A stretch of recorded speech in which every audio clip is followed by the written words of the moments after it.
answer. Okay, good morning, everybody. I'm going to ask Jasmine to take a roll call. Tim Dean, Here. Mark Doyle, Kathy Bauer, Here. Amy Bondadiri, Jimmy Picone, Here. Don Sagliano, Here. Al Torjani. Here.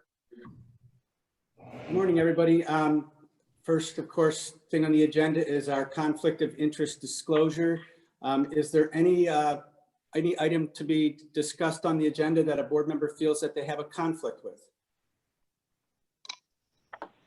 Okay, hearing none. If for any reason as we go through the meeting, if somebody discovers that they may have one, please let me know and we can address that. So, Sarah, as of right now, we have a quorum, correct? Correct. Okay. You wanted to talk about amending the agenda, right? Yes, I'd like a motion to amend the agenda to remove 43 Eastdale LLC off the agenda.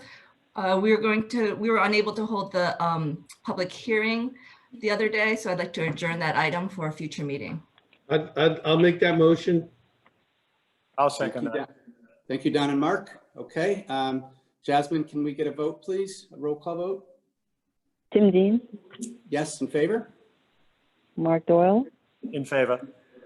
Kathy Bauer, In favor. Amy Bondadiri, Jimmy Picone, In favor. Don Sagliano, In favor. Al Torjani. Favor. Okay, thank you. Sarah, I would just want to confirm that there was a proof of meeting notice posted. Is that correct? Yes, proof of meeting was published on November 5th. Thank you very much. Okay, are there any bills in communication that you wanted to talk about? No. Okay.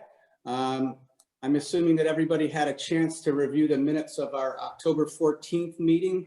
Was there any anything that anybody wished to correct or amend from those minutes?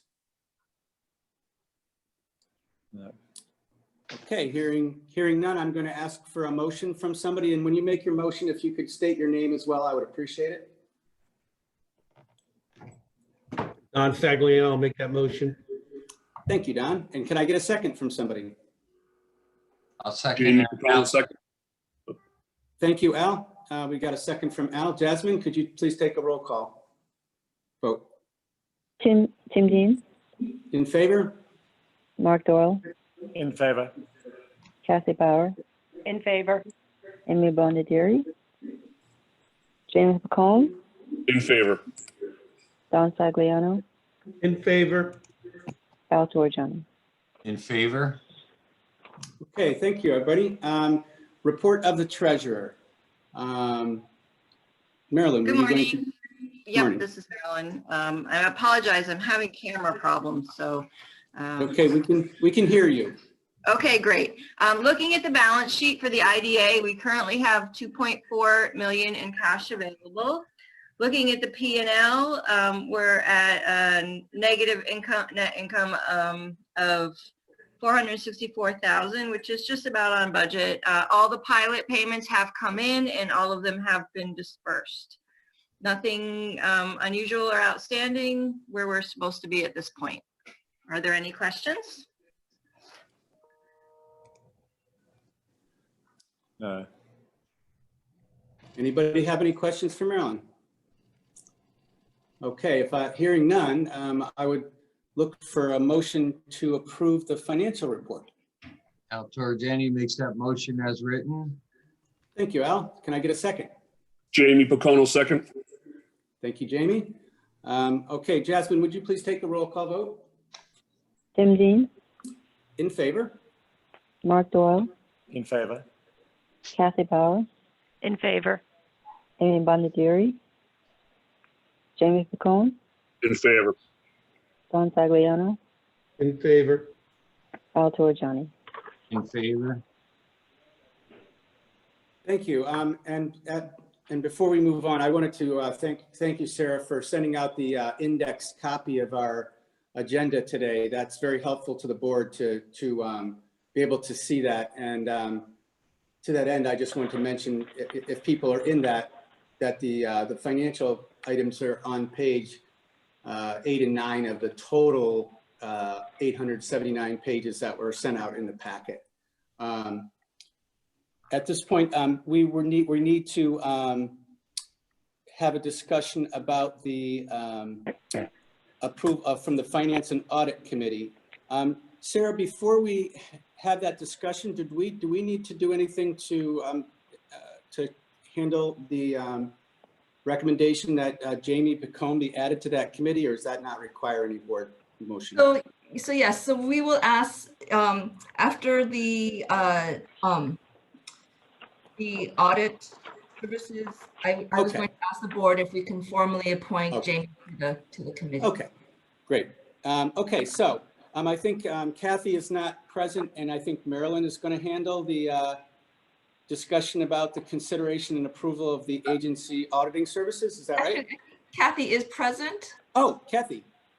Yes, I'm I'm sorry. here, but Marilyn was going to handle it. Ah, Because we weren't sure if Kathy would be present, so we'll yeah, I have Marilyn. apologize. I saw that on the memo. I should have realized Kathy was here. So, all right, well, if one of you two could handle that, do you want to have that discussion? Okay, this is Marilyn. Our bylaws require that we send out an RFP for new auditors every 3 years. And we did that. We sent out 7 requests and 3 firms expressed initial interest and 2 firms submitted proposals. RBT was one of them, and this is the IDA, and they actually came in lower than last year. For 2019, RBT charged us $14,500 for our audit. For 2020, they are proposing $13,500. So that's $1,000 less for this year. This is 3 years. So for 21, they're proposing $13,700.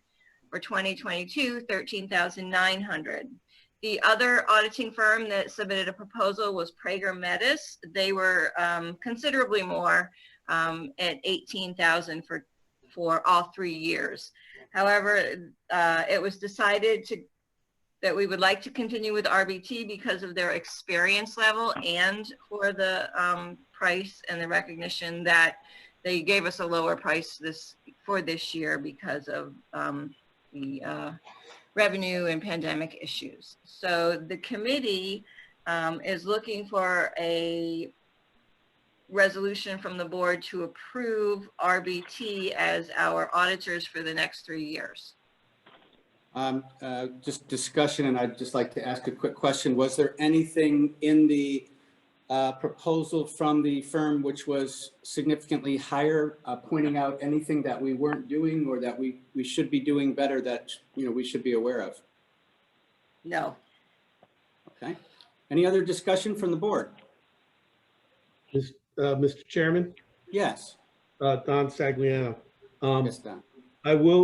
Should be noted that there on the prior proposal, there was a lacking of the experience to be able to handle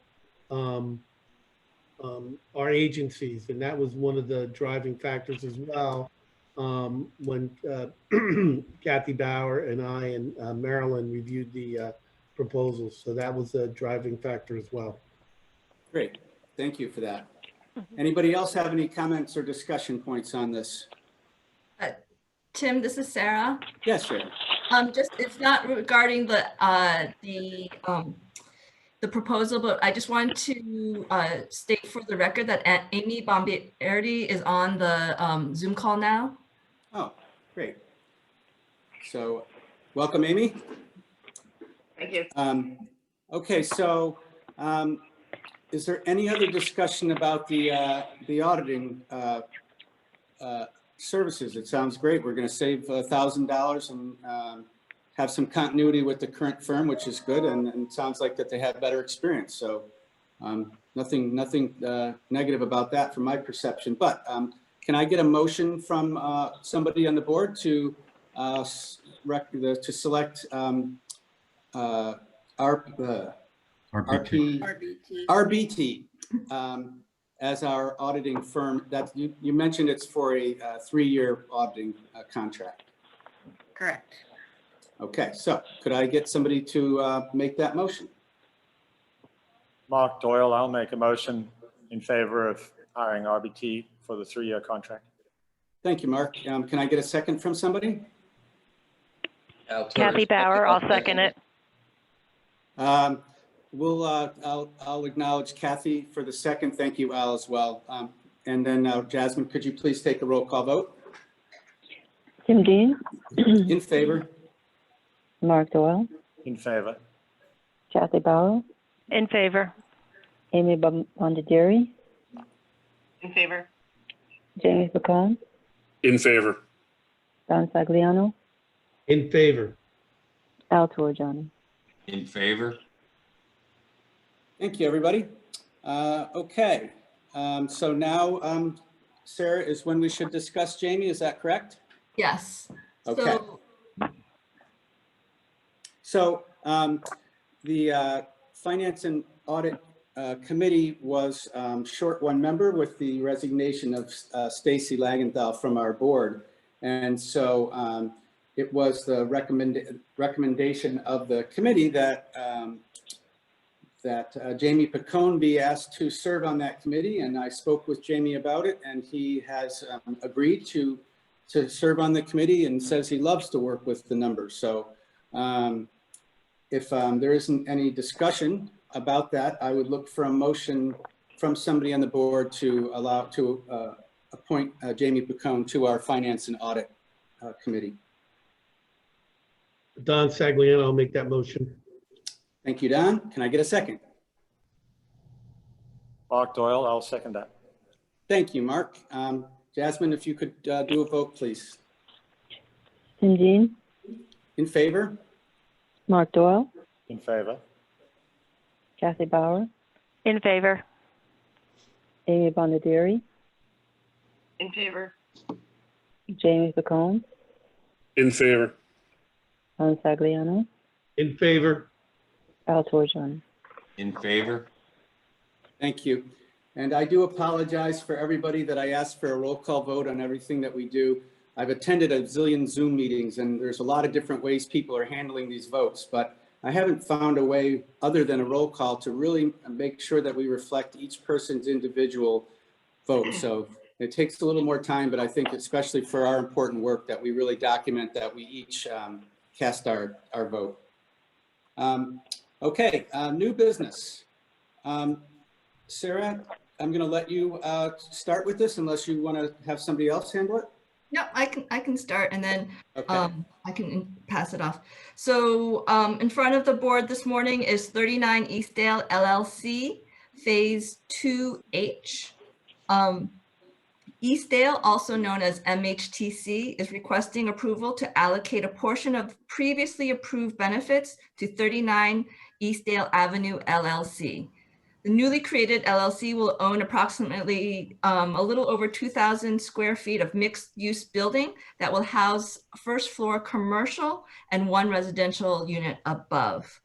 The commercial space will be leased to Catherine Derlin Insurance and Financial Services. The public hearing was held on Tuesday morning. A copy of the transcript as well as the written comments have been forwarded to the board for their review. And this morning we have with us Joe Kirchhoff, John Hedinger, and Catherine Derland. So with that, I would open that up to any questions the board may have.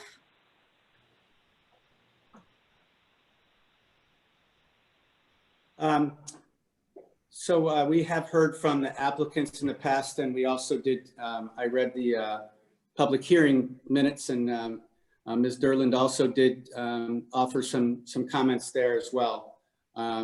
So this is not the one that was withdrawn because there was not a public hearing. Yeah. And it is a reallocation of benefits that we did previously approve. So is there any questions or discussions from the board about this?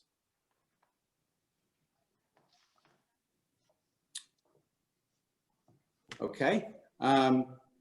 If there are, not any discussion points, I would look for a motion from a board member to approve this reallocation of benefits based on the final authorizing resolution.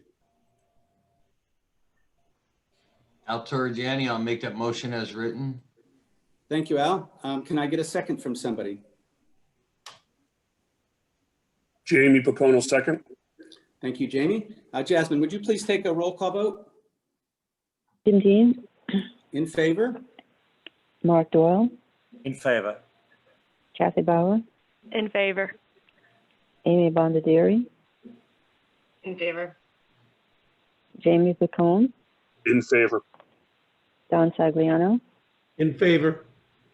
Al Torrigiani. Favor. Okay, thank you very much on that. And so as we discussed there was another one that was supposed to come, oh wait, we do have another one still, right? Well, no, so Oh, the no, we other pulled one was that. 43 Eastdale, which we are adjourning for another meeting. So Correct. this is the only matter as it relates to Eastdale this morning. Okay, great. All right, so next on the agenda is the Hatfield project, correct? Correct. And, just as a background, as everybody may recall, we had this come before us at our last meeting for some discussion. And, there was some questions about why there was such a significant change. And I think those were answered. And there also was some discussion in the public hearing questioning the same. And Sarah, I'm going to ask you just to sort of summarize for everybody the reason, it is explained in their cover letter and things, but just quickly go over the reason that the amounts changed so significantly originally, and then the fact that it's actually been even lowered slightly since then.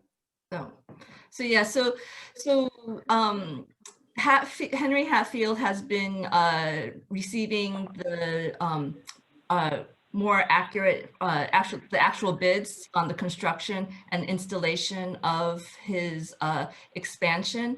At the time of application, he had only included the cost of the shell of the building, thinking that the rest of the installation and materials would be exempt from sales tax. This was kind of, he had gotten estimates and the vendors had kind of given him a flat kind of cost and did not break out the sales tax. So he didn't realize that sales tax was included in that initial cost. So as now that he's receiving the formal bids, he's realizing that items that he didn't think were originally subject to sales tax are actually subject to sales tax. And therefore he is asking for additional sales tax exemptions as it relates to his project. I'm looking at page, just for a reference, on page 287 out of the total 879 page board packet. And in that, there is a breakdown in detail of what brings it to the amount being requested. Yes. Just to give us an idea of, how things change and what is included in that. Yeah. And then Sarah, subsequent to our initial amounts, that actually came down slightly, is that correct? Correct. So if anyone can recall from the last meeting, his initial request was actually closer to 250. And then it came down to 200. And then we were able to finesse it even more to the current number that is being requested, which is 186,542. Right. And on page 292, again, of our packet, from there you can see the cost benefit analysis, is revised to reflect that. And, it also discusses the exemption and things of that nature. Does anybody have any questions? Mark Doyle, I would like to just, ask a question or two. Sure, Mark. So even during the course of this exemption period, is there, Sarah, any decline in tax revenue to the county?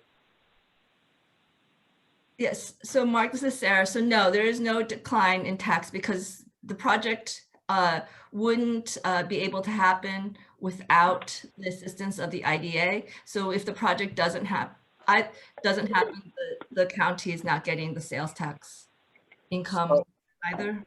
So without this investment, there's no increased potential to the county of sales tax revenue. In other words, with our incentives, there is an investment and therefore an increase down the line in tax revenue to the county. Is that correct? That is correct. Oops. I'm being very obtuse here, but Yes, no, I understand. we're being faced with continued questioning along these lines, and it seems to make sense to address this on a very simple level. If we stay at status quo, there are probably not only set tax revenue, it's the current status of tax revenues to the county, but more than likely actually decline because other areas, other regions will be competitive and actually taking business away from us. So we need to be on our game, and we absolutely are. Our track record indicates that we're attracting business to the area, and that the ultimate benefit to the community is indeed increased tax revenues, which will decrease the burden on individual residents in the entire Dutchess County.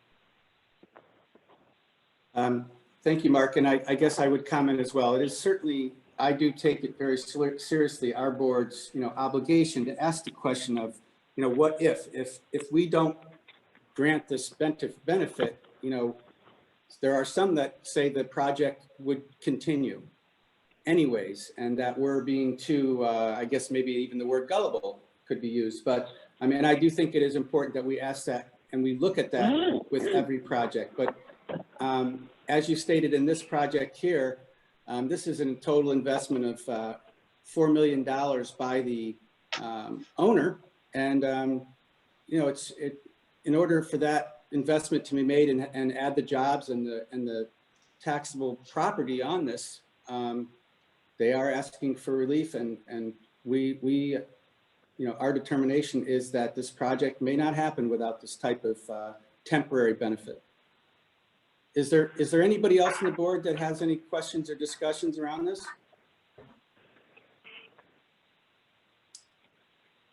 Okay, I will look for the supplemental final authorizing resolution. I'll look for a motion to approve that resolution in regards to this project.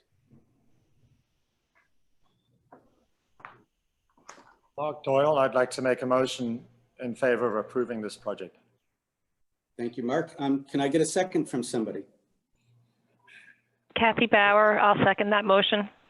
Thank you, Kathy. Okay, Jasmine, would you please take a roll call vote?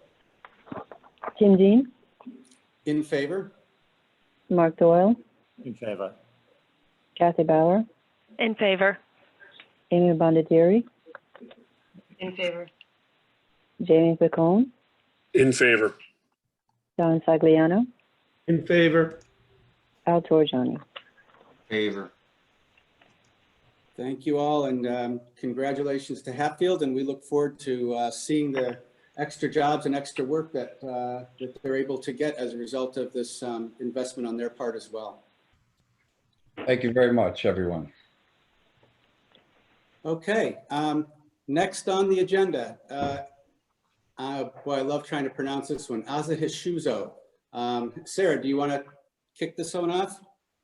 So sure. So Asahi Shuzo back in April had notified the IDA, well, we were carbon copied on a letter that they had submitted to the town of Hyde Park that due to the global impact of COVID-19, that Asahi Shuzo was going to suspend construction on the project site. Their sales tax expiration date was expired on 10/31/2020, and the suspension still continues. So in advance of knowing that, they are requesting to extend their expiration date to 12/31/2021, so that they don't have to come back to the board for that. So this is not an increase in benefits. This is just an extension of the sales tax expiration date. So Sarah, do they anticipate, do you have any information about when they anticipate restarting work, or is that not clear at this time? We have Kate Roberts here representing Asahi Shuzo, and I'll let her answer that. Okay. Hi, good morning, everyone. Asahi Shuzo has not determined a date that they will recommence construction. They are still sort of trying to understand the impacts of the pandemic and how much there's going to be facility, and they're working also with the town on the wastewater treatment plant and the size necessary based on COVID-19 and the impacts that might have to the facility. So they are doing ongoing maintenance at the property, and I know that they do intend on restarting construction when it's economically feasible. They just do not have a date in mind. But I will say that as soon as we know, and as soon as Asahi Shuzo knows, we will again carbon copy and keep Sarah in the loop, and then in turn your board as soon as we learn more. It's unfortunate that this project has stalled, and I know that the company wishes to recommence as soon as they can. So there's nothing that's, so are there any activities that are going to be happening between now and the end of our approval that they will need the sales tax exemption for?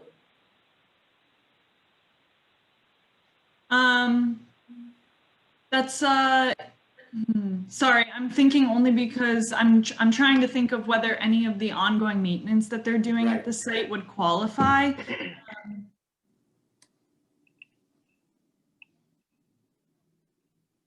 I can't answer that. Yeah, it's I'm sorry. that's okay. Yeah, that's fine. We're obviously want the project to continue, and if there was, we'd be thrilled. I think I was trying to get a sense of what ongoing maintenance is. It's really just to keep the building secure and. Yeah, so I can tell you the ongoing maintenance, a lot of it has to do with just stormwater management and making sure that none of the construction materials run into the river that's behind the stream, that's behind the property. So a lot of it is stormwater, and they're working very closely with TAD at the town of Hyde Park to make sure that they're doing everything that they need to. And then other parts of it is just ongoing security of the site. So I know that Consigli, who's the construction manager, is going a few times a week to make sure that everything is locked up and boarded and nobody is getting onto the property. So imagine any of that would fall within the benefits the IDA is granted. I just don't want to give a definitive answer because I'm not entirely sure. Okay, that's fine. Does anybody else on the board have any questions about the extension of this sales tax benefit? They halt the construction for what reason again? Sure. So back in, I think it was, late March, early April, when COVID was really hitting Westchester and the rest of the country hard, they decided to halt construction because restaurants were completely shut down. So the food and beverage industry, they saw a halt completely in the market worldwide. And so they decided to halt construction to wait and see when things would pick back up, and also to avoid incurring costs, construction costs at another facility. They do have a facility in Japan, and they do send product all over the world from that facility. And so they decided to halt construction for financial concerns, just to, make sure that during the pandemic, they weren't overextending themselves. And also just because the impacts to the food and beverage industry. So it's got nothing to do with the pandemic non-essential construction issue. Yeah. So putting aside the fact that Asahi Shuzo decided to halt construction, they also were required to halt construction for a certain period because it was non-essential construction. So But it- it's been lifted. That construction halt has been lifted. Right, and you never know if it go back on again. So it's more of an Exactly. economic, it's an economic reason is the reason why they halted it temporarily. But, and then they're only looking to extend it for how long? We're looking to extend it until December of 2021. So about a year. You'd have to do over a year, yeah. Yeah, it's pretty clear to me that we probably may be extending this again. Is That's there what I any- was afraid of. Right. But that would just mean that they would come before us again with an update. But Sarah or Don, is there any maximum term that would require them to have to reapply in entirety if it goes through some period? Now, the board could continue extending, but in doing so, the board will certainly want a fuller explanation and that it's clear that it's going to go forward. I think Don Sagliano wants to be heard. Don Sagliano. Thank you, Chairman Dean. The first thing I want to point out, according to the supplemental final resolution in the whereas section 1, now therefore be resolved, there's a typo there. It says no later than December 31st, 2020. That's towards the bottom of page 428. I think that should be 2021. And secondarily, I don't think a 12-month extension is enough Yes. time. So I don't know if the applicant wants to request a longer term here, maybe at least through the winter of next year. It's already November. I think it might be something to be considered, rather than having to come back in a year from now and doing that. And the third comment is, are all the building permits and site plan amendments, are they still all in place in the town of Hyde Park? With regards to them moving forward, is that something that they would have to consider? Because I believe, building permits usually have like a year or so length of term. Just inquiring about that.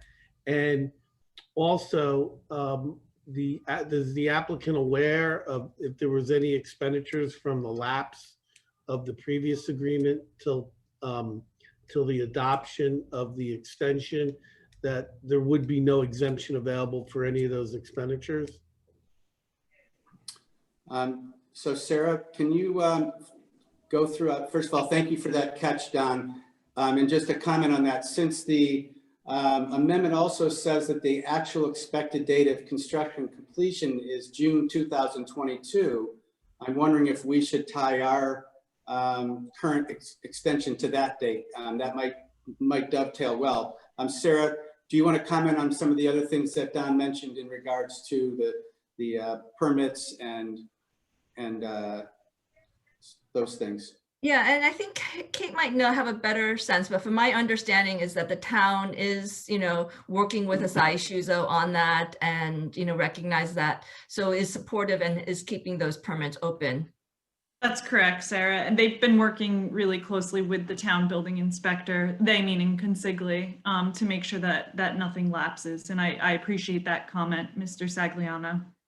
And I also appreciate the board being willing to extend until the June 2022 date. I think it makes sense, but I guess we just didn't want to over ask.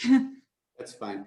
Don Capolino, is there any problem with the board amending the error in the current proposal from December 31st, as it says now 2020, with our intention was to be 2021, but is there any reason by way of public notice or hearing that we could not amend that to June of 2020? I would suggest the end of June 2021. Is there any reason we could not do that at this meeting? 22, it would be 22. 22. 22, I apologize. Yes.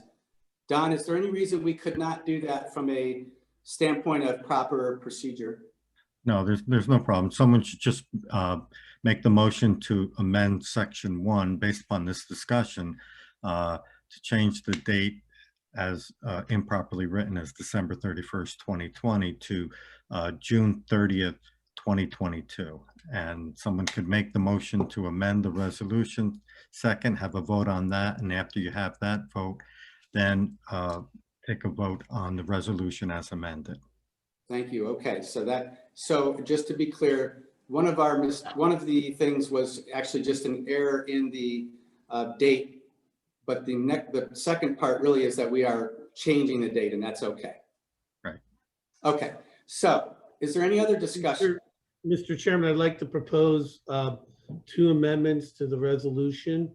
The first one is in the second to last whereas on page 428. That the project completion requested an extension of the completion date to which is reading December 31st. No, retract that. I'm sorry. I'd like to make a motion to now therefore be resolved section 1, where the extension of completion date is no later than December 31st, 2020 to December 31st, 2021. So that is in conformity with the whereas. Okay, and just for those who are following along that don't have the benefit of our index, it is on the resolution authorizing amendment to lease agreement. It is page 2 of 3 of that. Don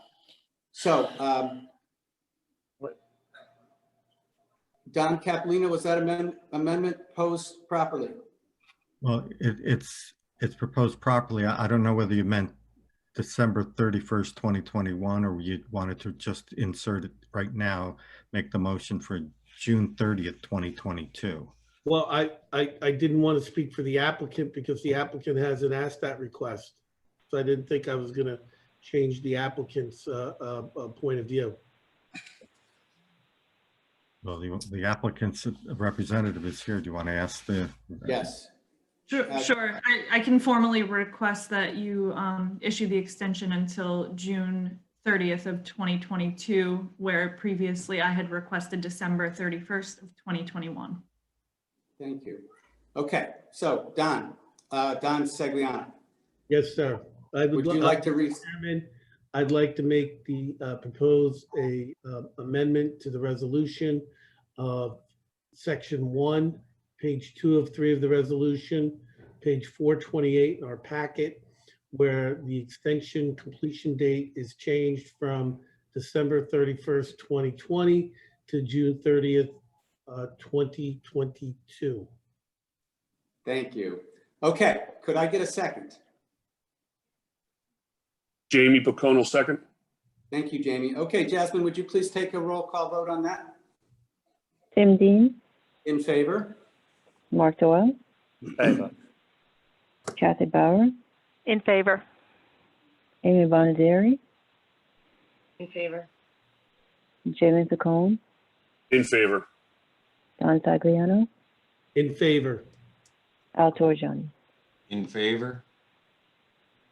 Thank you all. Okay, now what I would look for is a, Excuse me, Mr. Chairman, it's Don Sagliano. yes. I'd like to offer a further amendment to the resolution in the second to last whereas.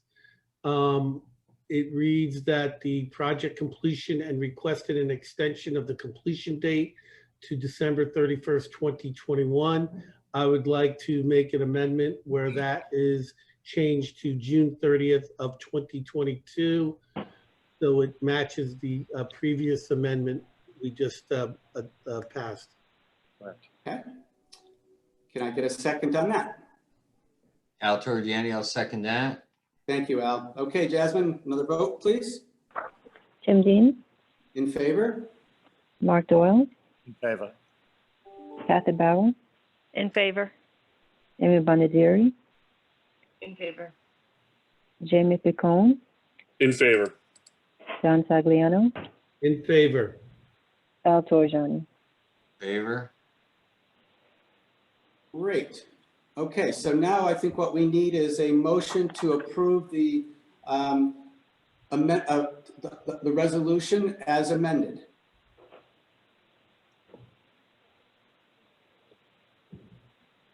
I would like to make that, Don Stagliano, I'll make that motion. Thank you, Don. Can I get a second, please? Jamie Pocono second. Thank you, Jamie. Okay, Jasmine, another vote, please.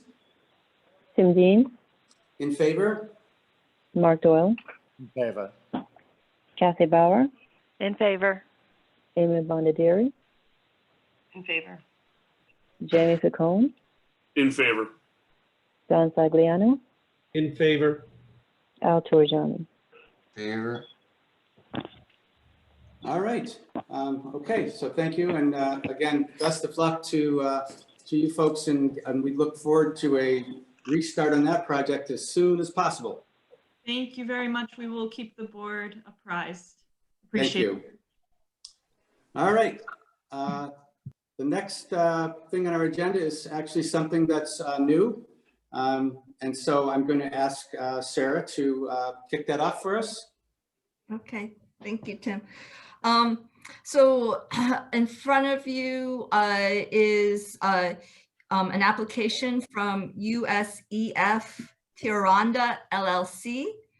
USEF, with its development partner Blue Water Property Group, proposes to invest $135 million to construct a 629,186 square foot warehouse and distribution center for their proposed tenant, which is Amazon.com Services LLC, at the former IBM West Campus site. They are requesting a mortgage tax abatement, a sales tax exemption, and a deviated pilot. The project is projected to create 500 direct permanent jobs and 200 direct construction jobs. As of information, the site has remained vacant for over 20 years. The town has rezoned that site to encourage economic development, and one of the approved uses is a distribution and warehouse center, and so this project is consistent with that. In your packet, you had seen a project summary and project evaluation, the cost benefit analysis, which shows a benefit to cost ratio of 34:1. We are still awaiting for the secret determination. The town of East Fishkill is lead agency. But we will get that before the final approval. And Sarah, just to be clear, can you just, you used the words like the acronym SECRA. SECRA, okay. So actually I've used SECRA so long that I don't even remember what it stands for. Environmental form. It's the environmental quality. I think it's the state environmental. State Environmental Quality Review Act. Yeah, Review Act. Yes. Thank you. So, so the town of East Fishkill is taken, is indicated to be lead agency. And so we are waiting for the negative declaration from them. So this morning, we have with us is from Blue Water, John DeCola, Ryan Kelly. We have Bob Ryan, the attorney representing the project from Harris Beach. We have Brad Griggs from Amazon, and we have Town Supervisor Nick D'Alessandro. Okay, thank you. And I would just like to refer folks on the board to our packet. It's, the proposal description and the first estimated property value increase on jobs information. I'm looking at page 431 of 879 in our packet, just as a reference point. Sarah, just to tee this off, I just want to mention, I'm looking at that page, and can you just go over the current assessed value, the current property tax, and then what the estimates are for that to be over time of the pilot? Yes, so the current assessed value of that property is is about $5.2 million. And in 2020, collected $154,000 in property tax revenue. The new assessed value is going to be is projected to be $95 million, which represents about an $89 million increase in the value of that property. The first year, the pilot payment is estimated to be $1.2 million, which is significantly higher than what is, what collected in 2020. And then once the pilot expires, that first year tax payment is estimated to be about $3.6 million. Over the life of the pilot, just take me a minute to find it. But it is a 15-year pilot. It has the support of the town and the school district.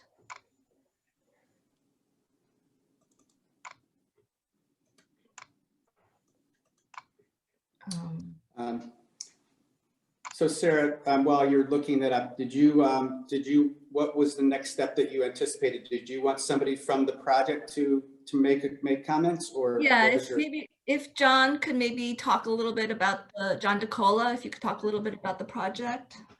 Yes, thank you, Sarah. Good morning, everyone. Sarah did a really good job summarizing the project in terms of its size. So it won't be too repetitive, but just a little bit. Blue Water, we're a real estate development company that's focused on the logistics sector, and we're very active in the New York City metro area.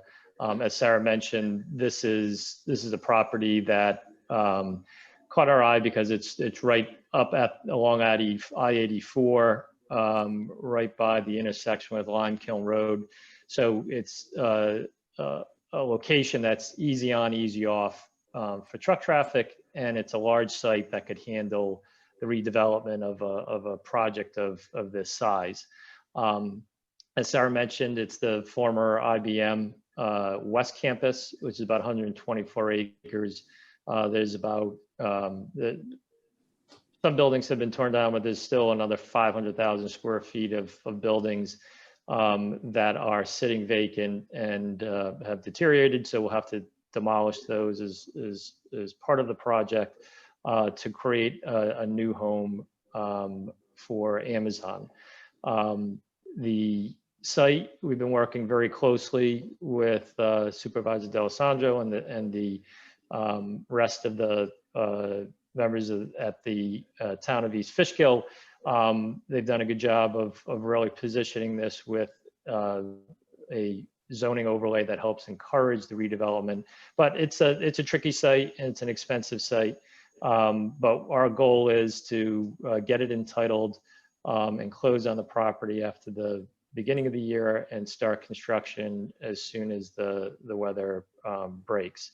Happy to report that we do have a tenant, and that is Amazon.com. And I'll hand it over to Brad Griggs, who's a senior manager with Amazon, who can give you a little background on the operation. Morning, members of the board, IDA chair. Good morning, Sarah. Pleasure to speak with all of you here this morning. My name is Brad Griggs. I'm a senior manager on Amazon's Economic Development Group, covering our Northeast and Mid-Atlantic expansion efforts, like the proposed project here in East Fishkill. What we're talking about today is a potential opportunity for Amazon as we consider new locations for the expansion of our North American fulfillment network. The proposed project would be what we refer to as a cross-dock or receiving center. This allows us to streamline our supply chain efforts with minimal storage, but it allows us to take bulk shipments of our inventory receive it at this location, break it down into more efficient methods of shipping, and then get it into our fulfillment network. This is a lot of our high volume inventory that would pass through the proposed location there. It allows us to be more efficient through our supply chain and get our products to our customers as quickly as possible through great service.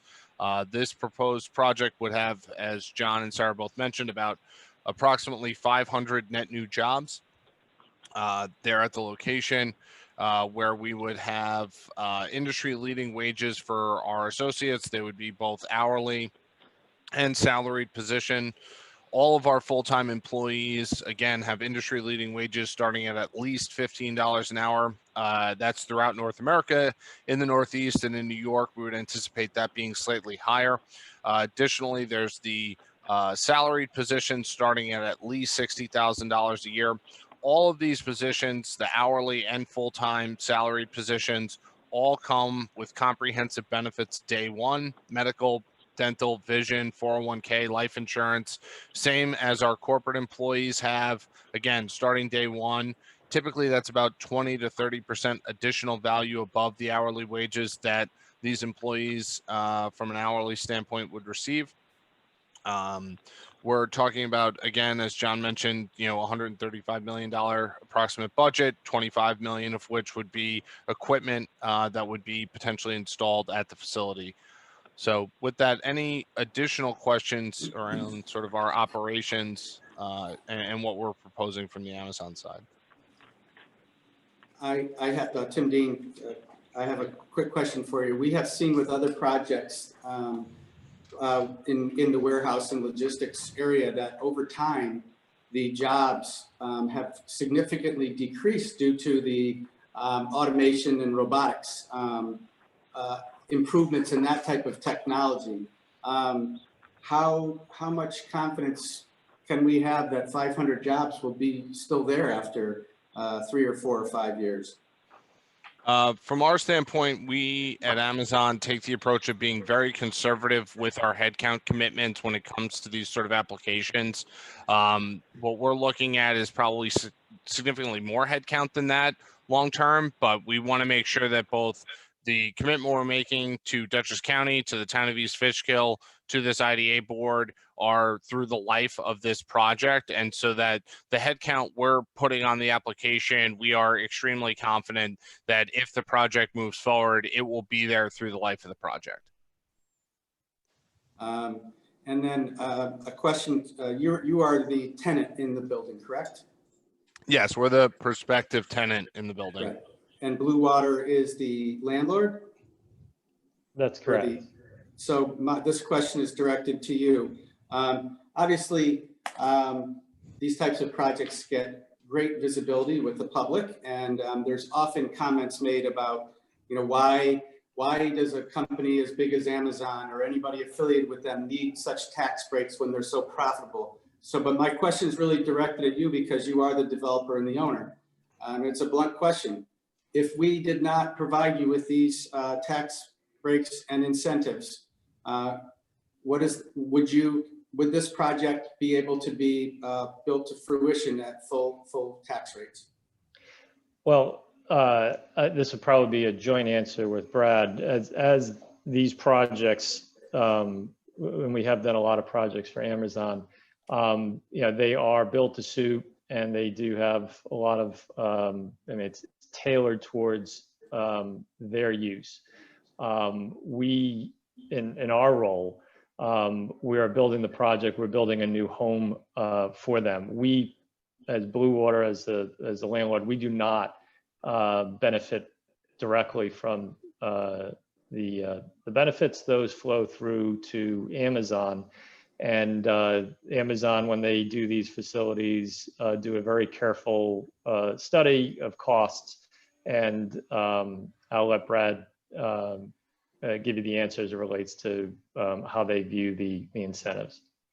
Sure. So from the Amazon perspective, we take as John said, a holistic approach to our evaluation of sites. And so this location is being considered as it impacts our entire North American fulfillment network, both from qualitative and quantitative factors. So how can we best facilitate the needs of our customers? We're focused on being able to get our customers' products in their hands on the timeline that they expect and providing the level of service that they come to expect from Amazon. So every one of these locations is evaluated by our leadership in a holistic manner, both from that perspective and from an overall cost perspective.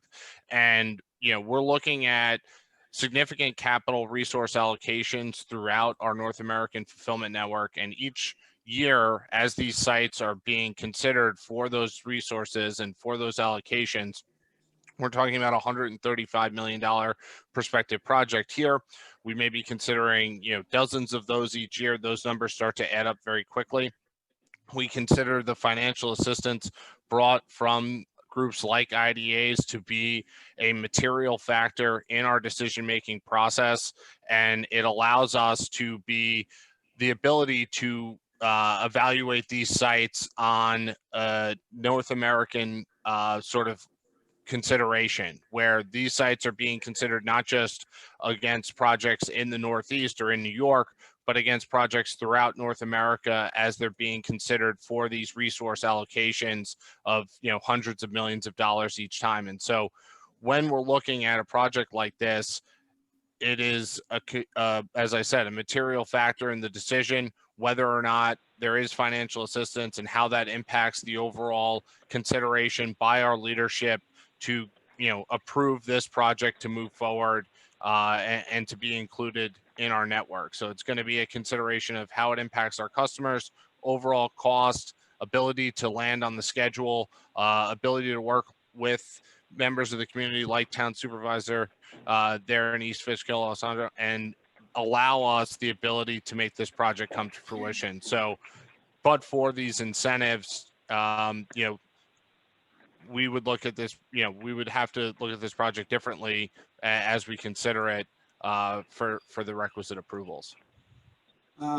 Okay, and I apologize, I'm asking all the questions. I will open up the floor and after this final question. So, and this is to Supervisor D'Alessandro. Hello there.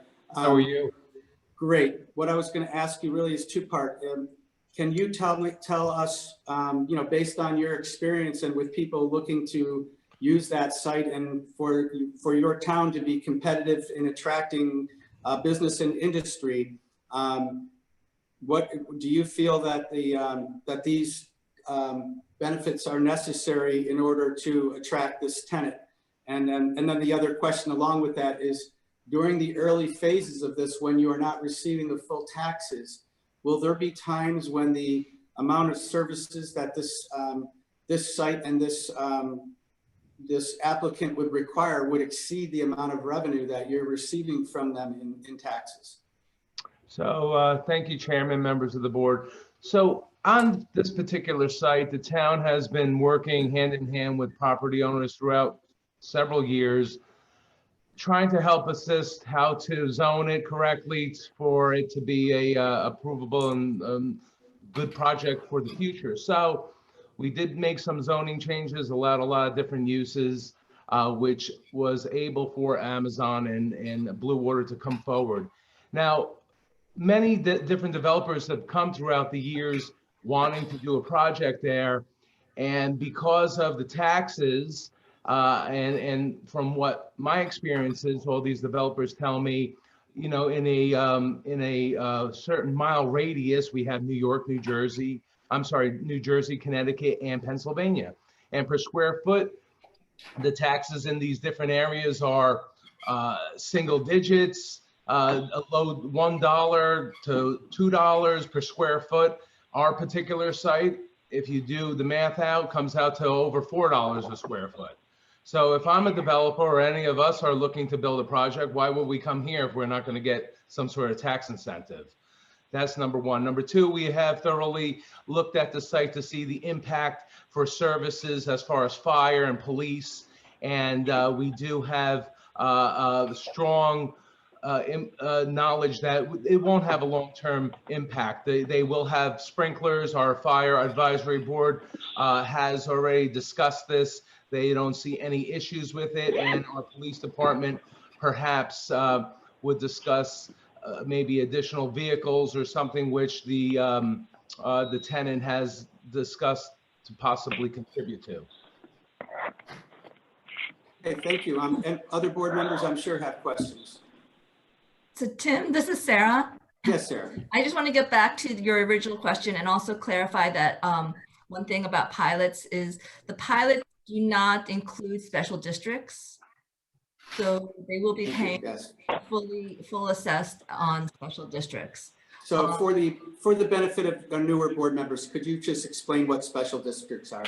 So special districts, and it changes based on municipality, but they are mostly usually a fire district, a lighting district, a water district, a library district. Those districts are exempt from pilot.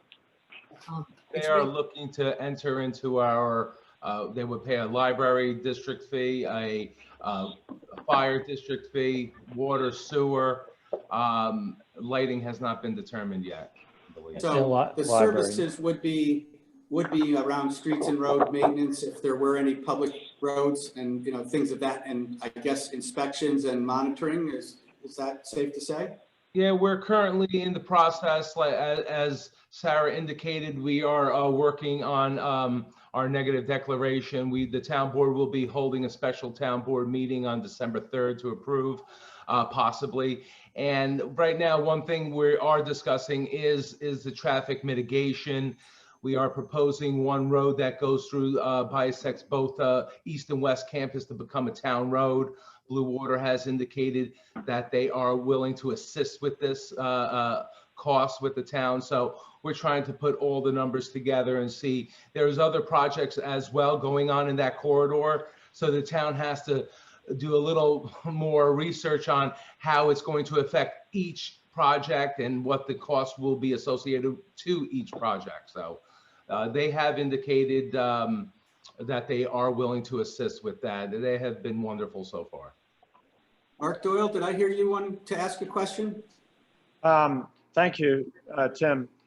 So I just wanted to get a little bit of background, if it's possible, on the joint company USEF Tyranda. Is that a component of Amazon or of the landlord? No, that's the landlord, and the financial partner for us is USAA as our partner, and we've done other deals with them in other parts of the marketplace. That's right. Thank you. Other board members have questions? Don Sagliano, no questions? I would like to, go ahead. Supervisor D'Alessandro, thank you for asking me. But no, I've put in a thorough amount of work on over the last week in reviewing this. And again, this is just to set the preliminary resolution so that we can set a public hearing on the project, because I have a strong suspicion, Supervisor D'Alessandro, that there's going to be quite a bit of activity during that public hearing, and then therefore the board can really get the sense of the entire project. But for a building that's been empty for many, many years, it certainly seems on face right now to be something that we should be embracing. But thank you. Thank you. And for the board's edification, board member and legislator Sagliano has been doing his homework, has asked several questions, so. Sarah, could you ask or tell me who should answer questions about the commitment to local jobs and in the construction of the facility? I'm sorry, can you repeat that, Tim? I just wanted to get a outline of the current plan in regards to the hiring of the contractors in regards to, you know, local contracting, local workforce. Yes. So this project would be subject to our local workforce policy. Blue Water would be the entity that would be responsible for those reporting of those construction jobs, and Amazon would be responsible for the permanent jobs that are created. So John, do you, I think, John, maybe this question could be directed to, based on your preliminary research, do you feel that you will be able to find a large percentage of the workforce locally, or do you think based on current construction backlogs or work that you may not be able to do that? No, that is definitely our goal. Yeah, where we are in our plan thus far, we have already identified a contractor to do the demolition, and we have a contractor to do the site work. The site work for a project like this is a significant portion and a enormous undertaking, and that contractor that we have targeted right now would comply with the local labor policies. Great. And so that's our plan. That's exactly how we're proceeding. The only reason we would deviate from it, if it's a specialty or a real critical trade that for whatever reason we can't find within the local building community, then we would have to think about it differently. But the overall goal is to do exactly as Sarah has stated. Okay. And Sarah, within the IDA, will we be able to, do we have the capability of auditing a project like this on an ongoing basis, or would we need outside help to do that? So at this point, we feel we can do it in-house, but we also have, budgeted in our budget the ability to outsource our local labor if we find that we need that assistance. Okay. So great. So then, go ahead, Sarah. Oh, and Tim, I just wanted to get back to your question about the anticipated property tax revenue on this project. So according to Inform Analytics, which is our cost benefit program, they project this project will, for the life of the project, which is the term of the pilot, will create over $25 million in additional property tax revenue that includes the pilot payments, and then spill over property revenue related to businesses opening up around that area, as well as people moving into the county for jobs or the ability to buy home. Maybe they're renters and they're purchasing homes and starting to buy, pay. So that's an additional $25 million of property tax revenue. And then also, according to the cost benefit analysis, they anticipate an additional $9 million in sales tax revenue, a spillover of the project, meaning as a result of employees shopping at the local stores, eating at the local delis, things and such. Does any other board member have any questions? May I ask a question quickly? Yes, Mark, absolutely. Mark Doyle. So I'm just wondering, during the course of time, as this progresses, are we going to need to do entity changes for benefits? So as I'm assuming that benefits will accrue to the landowner, the landlord primarily, and then at some point in time directly to Amazon, or how exactly will that split of benefits work? So on this application, Amazon is a co-applicant on the application with USEF, and so that we will be monitoring benefits through both for both of them as the benefits go through. So that is the way we've structured it, so that we can monitor for both. That both entities would be accountable. Okay. Any other questions from the board? Okay, I'm going to ask one more, and it may be a little bit repetitive, but again, because as Don Sagliano noted, there will be a lot of questions I would expect from the public on this project. And we are the facilitator in many ways. We rely on the the town, the local municipalities and taxing entities to approve these things before we would even consider them. And I guess what I wanted to ask, just once again, Supervisor D'Alessandro, can you state with some confidence that clearly this is a project that the town would like to have, and can you state with good confidence that without these incentives that this project would not move forward because of competitive or other reasons? Yeah, for sure. This project wouldn't move forward if there wasn't tax incentives, number one. Number two, we had our open town board and planning board joint public hearing last week, and we had no comments from the public. This is a redevelopment site. It's a brownfield on 52, a former IBM West campus that is, begging to be redeveloped. Infrastructure's there. The town knows, the town residents know that this used to be a site of many jobs, a lot of bustle. So it's this is not like a new site to be all the trees cut down and here plops a big million, 750,000 square foot building. So it's as far as the town goes, I don't see a lot of opposition for the project at all. Okay, well, we And certainly Chairman Dean, I can just add a little market perspective for the benefit of you and the rest of the board. Blue Water, we've developed over 35 million square feet in this marketplace, and we've been in 25 markets across the country. So we're fairly in tune with the behavior patterns and the site selection criteria that major corporations have in this market and across the country.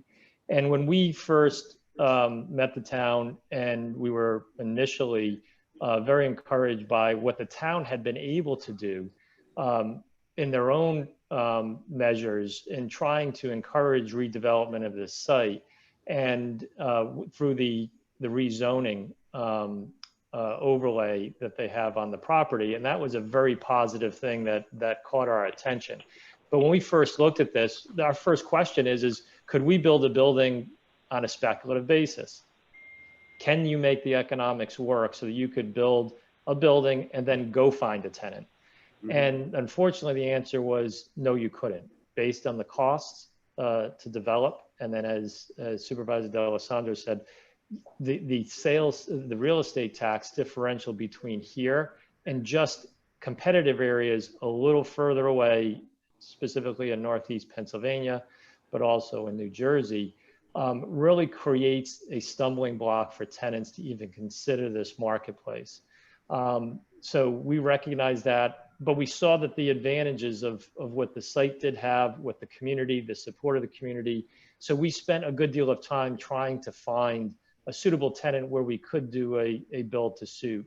And in our relationship with Amazon, this did work out to align with a requirement they had, but we spent a good deal of time working with them on whether the cost could actually work. And I probably didn't definitively say this when you asked the question of me originally, but if it weren't for the tenancy of Amazon, we would not be able to just simply lease this building to somebody else, and we would not be able to build it. Thank you. Okay. Any other questions from the board? Okay, hearing none, what I would look for is a motion for this preliminary resolution for USEF / Amazon. This is Kathy Bauer. I'll make the motion for the preliminary to move forward for the USEF and Amazon project. Okay, can I get a second? Al Torrigiani would second that motion as presumed. Thank you, Al. Okay, Jasmine, could you please take a roll call vote? Tim Dean, In favor? Mark Doyle, In favor. Kathy Bauer, In favor. Amy Bondieri, In favor. Jamie Picone, In favor. Don Sagliano, In favor? Al Torrigiani. In favor. Thank you, everybody. And, we certainly do look forward to having the public hearings and getting input from the public. And we look forward to to hearing further about this as we go through the process. And so I wish everybody the best success in the process. Thanks, board. Thank you very Thank much. you. Have a Thank nice you. day. Yep, bye now. Okay.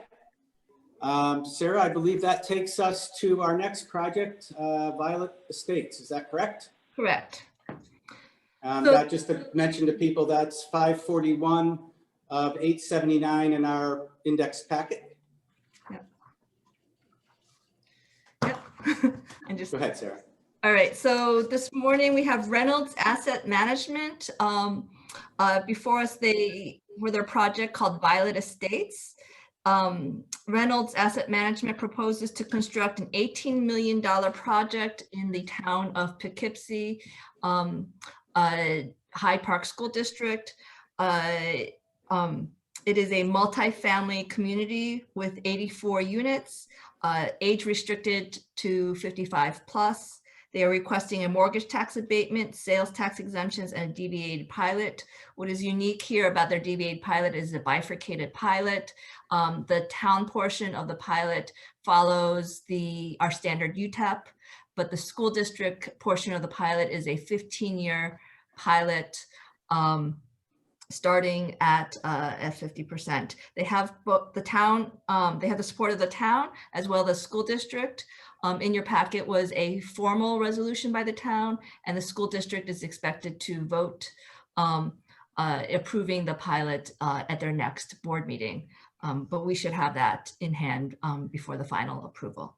So this morning we have with us Matthew Earl of Reynolds Asset Management, Kelly Leibold, their consultant, Patrick Gartland, their attorney. Welcome. You've also got Lou Reynolds, the developer. Good morning, everybody.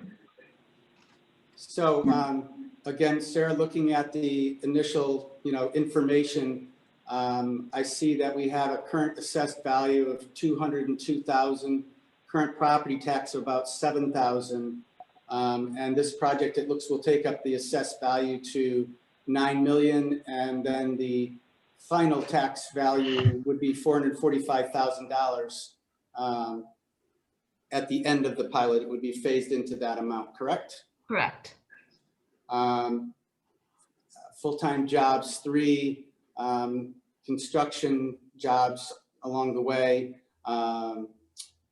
So with that, I'm going to ask maybe Matthew to give us a little bit of a background.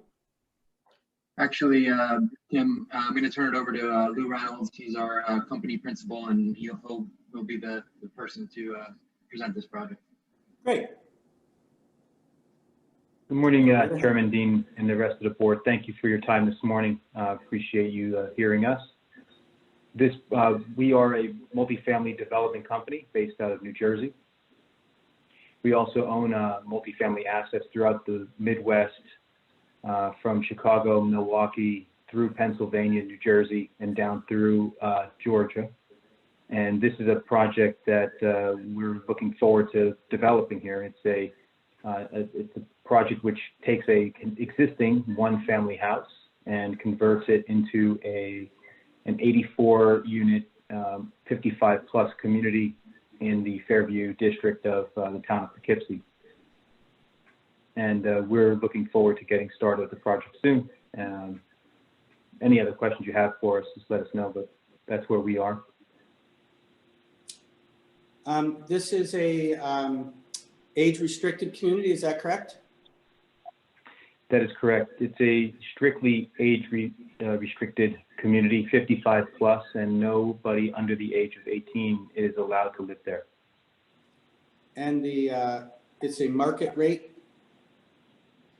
That's correct. It is a market rate community. Okay.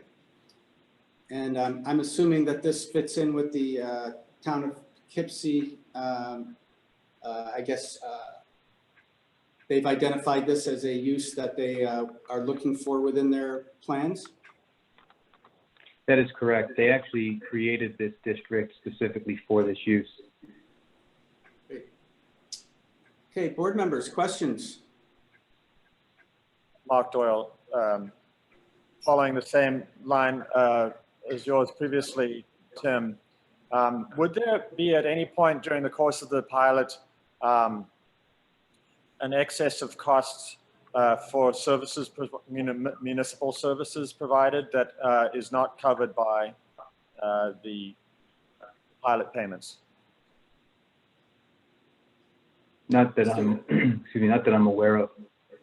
Is there think anybody- that the, I'm sorry, I was going to ask, is there a representative from the town that could answer that question present? Mr. Chairman, this is Kelly Leibold, and I had represented the applicant, the current property owner, through the approval of this process through the town of Poughkeepsie. And I might be able to interject. There is a separate agreement that has been filed with the Fairview Fire District, and they're exempt from this pilot. So there is a separate agreement. So the pilot agreement, if approved this today or in the future, would not affect the Fairview Fire District Emergency Services. Great, so that's one area that's separate.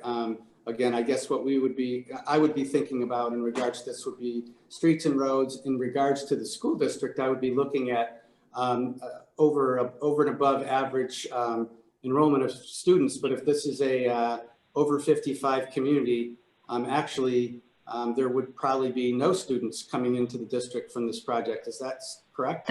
That's correct. And there is actually on file with Dutchess County an age restriction agreement that was required as part of the town of Poughkeepsie Planning Board approval, which was completed back in 2017. Right. So from, I guess, the school district's perspective, they are going to, whatever taxes they get, they will not have really any services needed from this development. So it's a very positive Correct. thing for them, probably. And all the roads in the facility are private roads, so they'll be maintained by the developer. Right. And as been outlined, is the town has given their approval, as has the district, correct? Yes. The school district, sorry, the school district is, I believe Matthew can indicate, it's tonight or tomorrow. Yeah, We have received verbal, I believe, Sarah, correct? Verbal, and I do have an email from the school district saying that they are planning to approve at tonight's board meeting. Sure. And I mean, this is a preliminary resolution, but we wouldn't go forward without that. Correct. Understood. Can somebody talk about the commercial aspect of this? What would be that part? Sure. We have 8,000 square feet of commercial space, which will be available on Violet Avenue, which is we look at that as being service tenancy. So nail salons, coffee shops, small retail is what we would look for to be there. This is currently there's an ice cream shop next door. There's other retail up and down Violet Avenue in front of our area where our property is, and we look to have some additional service that would be available there. So again, it's small retail. It's going to be nail salons, personal service, coffee shops, maybe a small deli. That's what we're anticipating to have there. We currently do not have any tenants signed up for the space, but we don't anticipate much issue attracting somebody to this area. And we're going to make it very competitive for them anyway, because we like the idea of having the retail for the benefit of our residents plus the surrounding residents. So we would make a very compelling case for a new tenant to move in. Okay. Other questions from the board? Just another question for me. What aspects of this what costs of this project require that you receive this pilot? What makes this non-competitive, or what makes this unfeasible without that? Truthfully, it makes this project almost impossible to finance. The benefits that are temporarily received, I might add, help get the financing done. Without them, the project doesn't make economic sense as it exists today with the current underwriting and the unproven market of this location. So the benefits that we were receiving are essential for making this project viable. Okay. All right. Are there any other questions from the board? I don't hear any. So again, this is a preliminary resolution. This would go to public hearing. There would be public comments, and then the project would come back to us for further questions, final approval based on the public hearing and other information that we get in the meantime. So could I get a motion from somebody to approve the preliminary resolution? Jamie Pacone will make a motion for the preliminary resolution. Okay. Can I get a second from somebody? Kathy Bauer, I'll second the motion. Thank you, Kathy. Okay, Jasmine, could you please take a roll call? Tim Dean, In favor? Mark Doyle, In favor. Kathy Bauer, In favor. Amy Bondieri, In favor. Jamie Picone, In favor. Don Sagliano, In favor? Al Torrigiani. In favor. Okay, so that's that. All right, what do we have next? So just new business. Oh, you're on. One announcement. Are you on? If people could mute their buttons if they're not speaking, we're getting some feedback. Go ahead, Sarah. So I just have one announcement is our video for the BEAs is to be released next Thursday. The board members, you are going to receive a link of the live feed. We're doing like a live feed, and then so that you can watch the video when it's released for the first time. But if you're unable to watch the video at that time, it will reside on our YouTube channel. So I just want to make an announcement that we'll be airing that video next week. Okay. If there being no further business, I'm going to suggest that we adjourn the meeting and move to the LDC. Okay. Meeting is closed. Jasmine, and I appreciate everybody.